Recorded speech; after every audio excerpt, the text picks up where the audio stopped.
در شاهنامه فردوسی که برگرفته شده از خداینامه است، تورانیان با ایرانیان دارای یک ریشه هستند. آنگاه که از پادشاهی و تقسیم سرزمین‌ها به دست فریدون سخن می‌رود. تور و سلم و ایرج هر سه فرزندان فریدون هستند. یکی از این سرزمین‌ها سرزمین تور در همسایگی و مرز به مرز ترکان و اولان در شمال چین است که به تور و برادر ایرج، نماد ایرانیان می‌رسد. سرزمین توران و تورانیان با سرزمین سکاها و قوم سکا برابر است.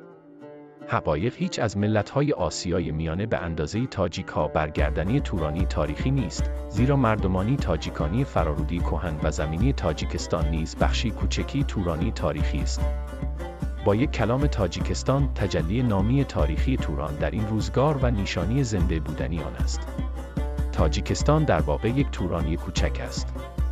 نباید فراموش کرد بلکه افتخار کرد که واریسانی اصلی و مستقیمی تورانیانی فرارود همانا تاجیک ها هستند.